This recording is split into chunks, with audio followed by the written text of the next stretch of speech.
The video today is about limerence, false twins, true twin flames, and everything in between. Because let's face it, there's a lot of toxic information surrounding twin flames. There is a lot of false information, there's a lot of false light.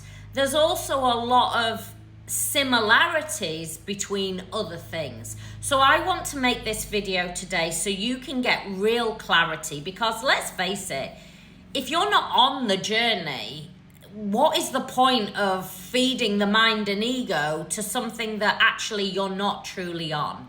And there is a big difference here. You know, a twin flame is a deep spiritual activation that happens within you. It is an explosive awakening.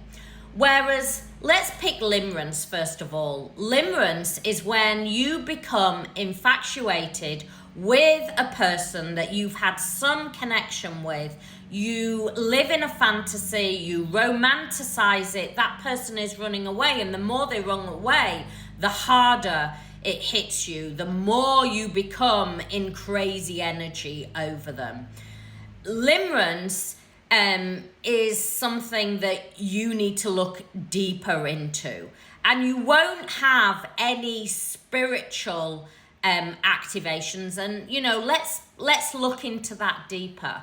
I also want to talk about false twin, and I don't really like the word false twin. False twins, which really is just the energy and frequency starting to prepare you for what is going to explode. But a person basically that is similar in that activation frequency, not similar in your frequency, but similar in the activation frequency can come in to activate you. And they can come in right before the twin flame. They're not the same frequency. They are the same frequency of the activation, okay? And the activation can bring up lots of core wounds as it starts to come in. As those core wounds are activated, as the kundalini is activated, as the heart chakra is activated, the false twin label really comes in to activate, to start. You know, think about when you're starting something in motion, you know, they come in to start the motion, to start the activation, and then they quickly leave.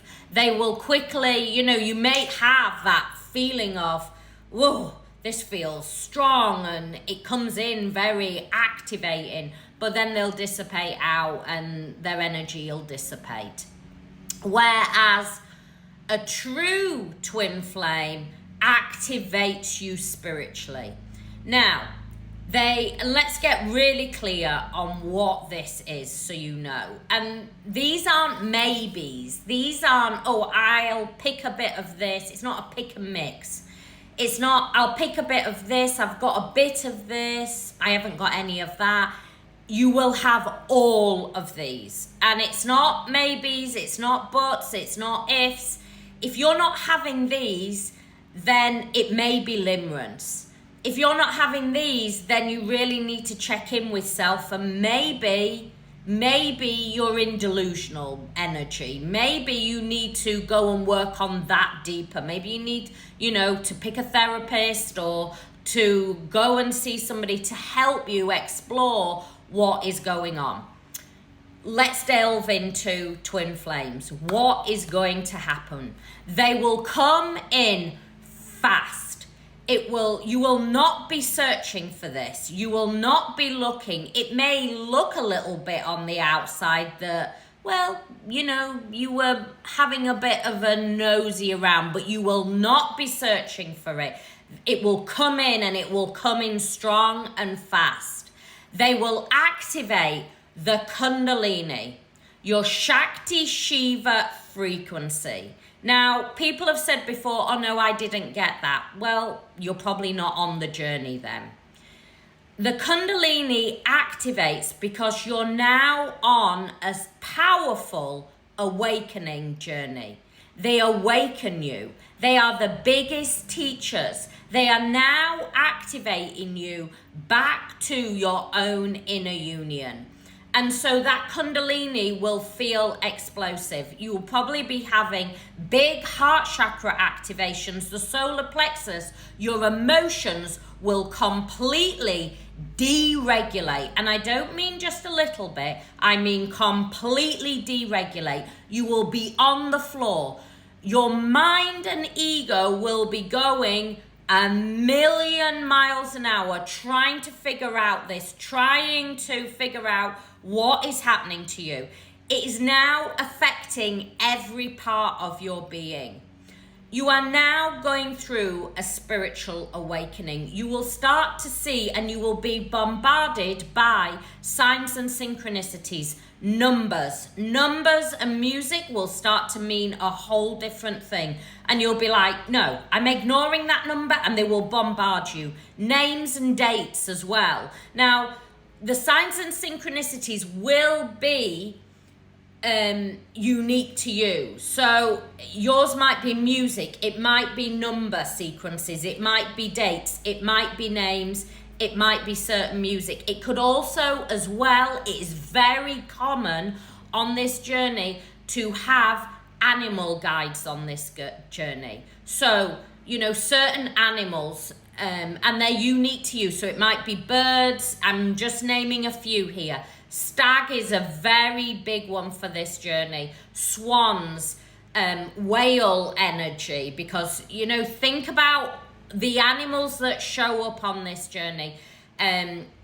Birds, eagles, crows, dolphins. They're big spiritual guides on this journey. Now, that's not limited, but they will be starting to guide you. You will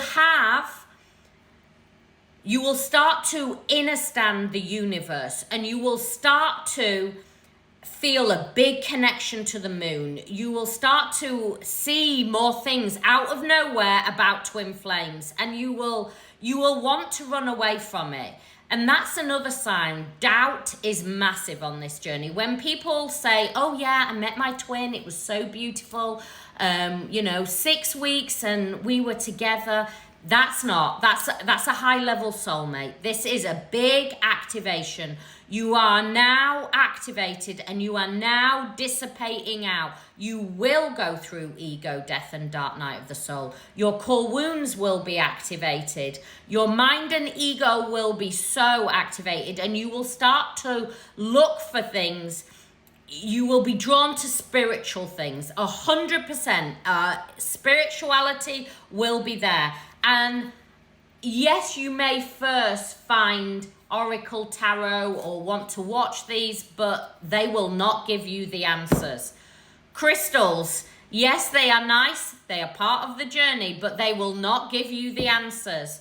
Spiritual books, you will start to see certain spiritual books. These are going to help you. These are going to support you, but they're not going to give you solely the answers. You know, certain herbs, smudging, essential oils, you will all be drawn to it, but they are not giving you the answers. Where you are going to find the answers is when you start to let go, when you start to detox, when you start to surrender, and you start to really embody the soul alignment. This is a journey, a deep journey of soul alignment. This is coming into your divine feminine frequency and energetic codes. And when I talk about divine feminine, I'm not meaning how you identify. I'm talking about the chaser energy. You could be a divine masculine. It is normally the divine feminine, though, that is searching out the information that is left broken on the floor. Divine masculine is trying to escape the energy. Remember, divine feminine leads this connection. You work in the 3 higher chakras. Divine masculine works in the lower chakras. They respond to your energy. So you go first. This is about you alchemizing the energy. If you need more help and support on your journey, my website is there. It has the A to Z of the journey, what to do through each energy upgrade and ascension part of the journey, and how to come into that soul alignment so you stop repelling and you start magnetizing. I hope this helps. I send you so much love from my heart to your heart.